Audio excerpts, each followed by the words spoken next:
This video is brought to you by patreon.com/worsttake. Get access to exclusive live streams and Discord servers, on-screen shoutouts, and early access to some videos when you join now. Help make sure that we can continue to make content like this by supporting the Patreon. Links are in the description down below.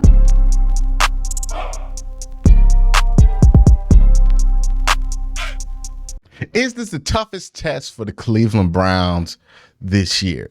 Now, when I look at the Browns' schedule, one of the things that you don't see very many of is road games. The Browns have only played, I believe, 2 road games. This would be their first time on back-to-back road games all season. So that is something to note. This is this team's first time on back-to-back road games, as you can see right here. Home versus Cincinnati, at Pittsburgh, and then home again for Baltimore, home again for Tennessee, on the bye, and then home again for San Fran. So they had a month of home, right, where they just did not have to leave the city of Cleveland if they did not choose. And then it's at Indy and at Seattle. Now, how many back-to-back road games do they have this year? Nope. They got 2 back-to-back against Denver and Los Angeles. So this is their first of their 2 back-to-back home game trips this season. It's a tough place to play in Seattle. We all know that the crowd gets rowdy in Seattle. We also know that the weather gets rowdy in Seattle. Now, whether that will be something that helps the Browns or not is a question to be asked, right? Because the way that the Browns have to play, the weather might be something that if it's not good, it could help them, especially since they have a defensive-oriented football team.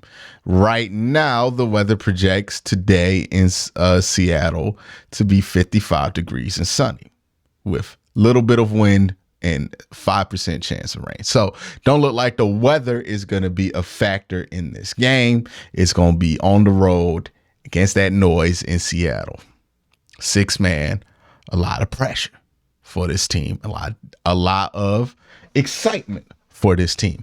And I actually think that's better for the Cleveland Browns right now than the comfort of being at home or the comfort of, having most of your fans be there on the road against the Colts. Like, I think this kind of environment, this kind of pressure is good for this team, because what we saw last week was a defense that I felt got a little bit too comfortable with their reputation, right? They got a little bit, they thought it was going to walk in, stretch a little bit, come in at Lucas Oil Stadium and completely manhandle an NFL team because they're playing with a backup quarterback. This week, you got a little bit different levels of pressure going on. You're going against Geno Smith, who was in the Pro Bowl last year. You're going up against another 4-2 football team in the Seattle Seahawks. And then you're going to their house on their night where they're wearing their throwback uniforms. You know that their fans are going to be going nuts. It's going to be a hostile environment. And that's exactly what I feel like this team needs, at least the defense needs. They need that kind of energy because, again, I feel like they've gotten a little comfortable. That kind of energy can keep you focused. That kind of energy can make sure you don't have these mental lapses that they had in Indy. That kind of energy makes you realize the urgency of communication. All that energy is important. Now, again, that noise is going to be a factor, especially for the Browns defense, because they're going to have to communicate a lot. But Seattle also doesn't make much noise when their offense is on the field. They're a very smart fan base that might end up working out for the Cleveland Browns. Now, offensively for the Cleveland Browns, is this the environment that they need? I will say this about P.J. Walker. P.J. Walker is the kind of dude to step up to the moment. Now, he might not live up to the moment every minute of his existence, but boy, oh boy, when the pressure is tight, he tends to step up and make some crazy throws. Look at some of the throws he made in Carolina when he was actually going to step in there. He's made some of the best throws of his life in those kind of situations in the NFL. He did that last week on 3rd and 9. PJ is one to step up to pressure. And oddly enough, since I've seen enough of him playing, I feel like this is the kind of game where PJ might step up and have a good one out of nowhere, because this is kind of meant for him. I think for the offense, the noise, while it matters, like they don't do so much pre-snap movement. They don't do all this pre-snap motion that it's going to hinder your ability to perform. And with PJ Walker out there, it's not like you're making a ton of checks at the line of scrimmage, right? Like what's the play in the huddle is probably going to be the play that you call run out there in the game. It's not going to change much. You're not going to be doing a ton of sliding, kicking, all that. Like you're just going to be set up for better or worse. So I don't think miscommunication is going to be an issue here. But don't get it twisted. This is a tough game. You're in Seattle. You're in the opposite situation that San Fran was in, where they were a West Coast team coming east, playing on East Coast time. Now you're a East Coast team coming west, playing on West Coast time. It's the first time that you've played in this spot on a Sunday, not at 1:00. It's the first time that you're on. Well, it's not the first time, but it's the first time that you're on a road game outside of your time zone. And it's the Seattle Seahawks. Like, it's a crazy environment. This is a tough game for this team to win. And it would mean a ton if they won this game. Because if they lose this game, I don't think anybody is surprised. Nobody should really be that mad, but I've seen people be upset that the team is 4-2. So I'm not going to rule out that somebody going to find a way to be mad. And somehow, some way, we find a way to be mad. I don't know why, but it happens a ton. So nobody reasonable should be mad if they lose this game in Seattle. It's a tough game against a tough opponent at home. This is not a game that you would expect the Cleveland Browns to win. But if you can win this game at the Cleveland Browns, and you go into a home game versus Arizona, who, look, they're not a great team. They've won one game, but they're not a horrible team. They're not just going to roll over for you as well. Especially Josh Dobbs. You know, maybe he feels like there's some revenge or something because he got traded. I don't know who's going to be playing. Maybe it might be Kyler Murray. But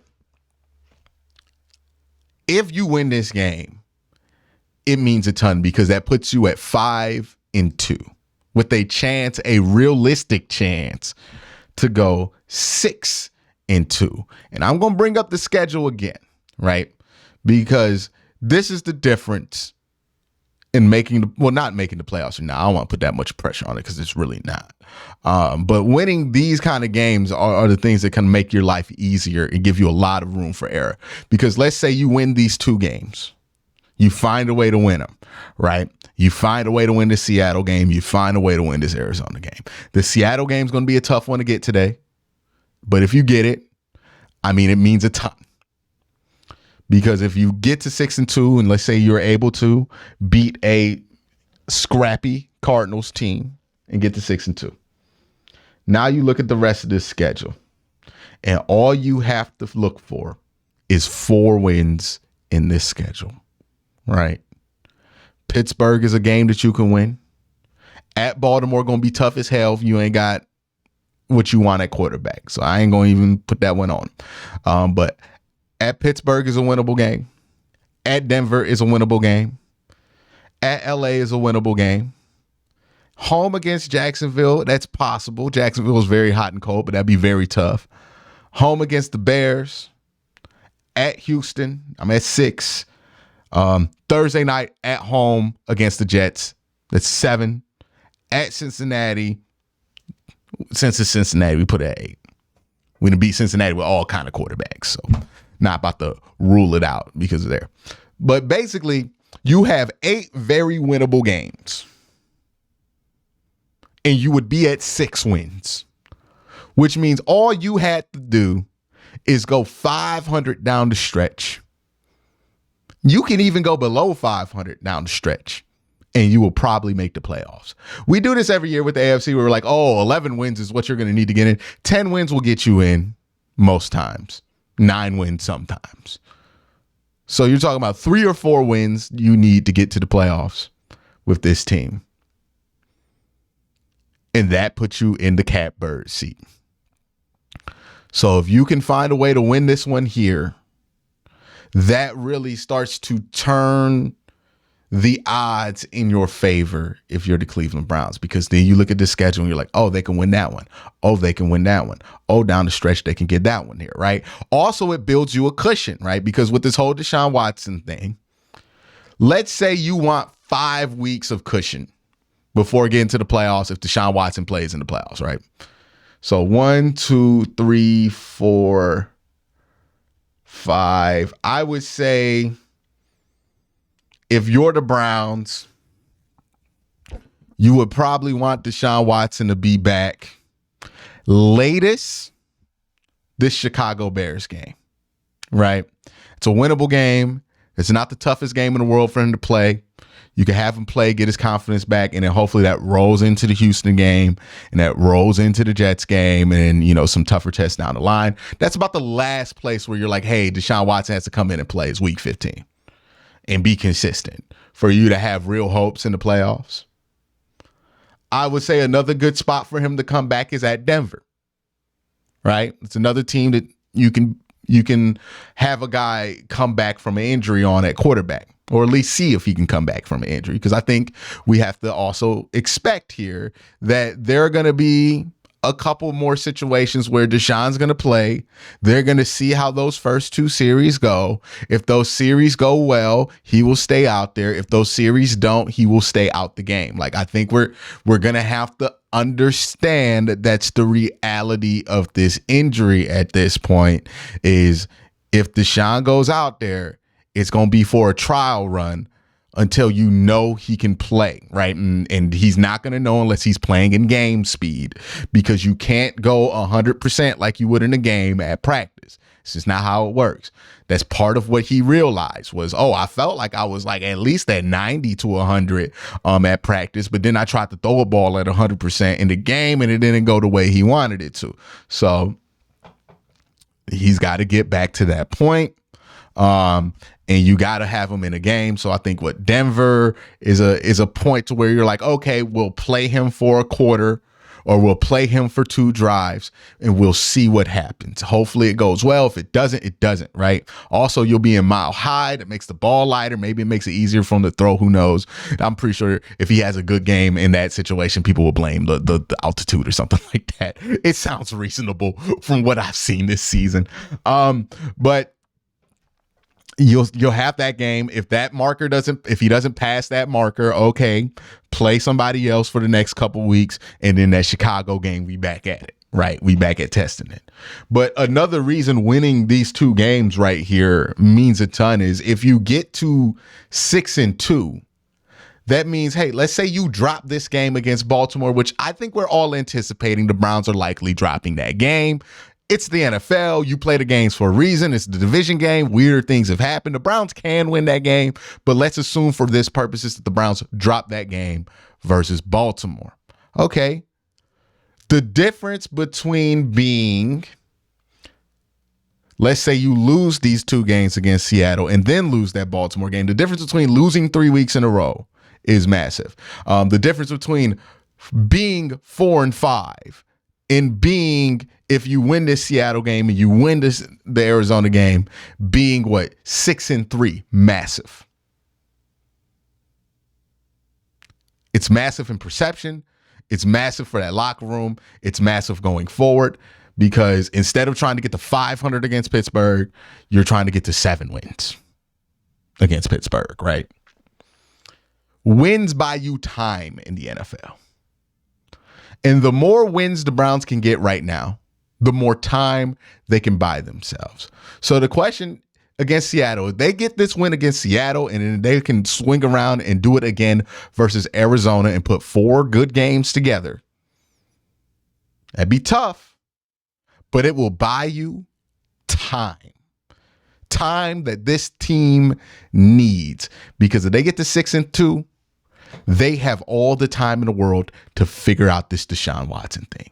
Okay. You can you'll be 6-3, maybe 7-3, at worst 6-4 when you get to that first checkpoint of at Denver, when you probably want to see if Deshaun Watson can play again. Okay. And then you can probably win a couple of games in that stretch and you'll still be over 500. And then you get to that next checkpoint against Chicago. And we're talking about, of these 4 weeks, you would probably want to win one of those games between Chicago, Houston, New York Jets, Cincinnati Bengals. You would only need to really win one of those games if you get to these checkpoints and you win the games that you're supposed to, or win some of the games that you have a chance to win. So this is about the Browns buying themselves more time. If they lose this game, I can't blame them. I can't be that upset. It would stink, but I can't be that upset. Hopefully they win the game against Arizona and they still have a decent amount of time to buy themselves, right? That means they would really need to win that Pittsburgh game at home, which is fair enough because we found a way to win that Pittsburgh game at home. It's been at Pittsburgh that's been the problem. So not the biggest deal in the world. But if you want to buy yourself a super amount of time to where I feel confident that, hey, you can roll this Deshaun Watson injury thing at worst up to mid-December and you will probably be fine record-wise, this is the one that you need to get, right? You get this one versus Seattle and then you can come back around and get that one versus Arizona. Boom. You have almost until December to figure this thing out. So if you want to buy yourself that level of time, this is what's necessary. That's my thoughts on this. Let me know what you think in the comment section down below. Y'all have a great day. Have you better now. Browns should consider DTR.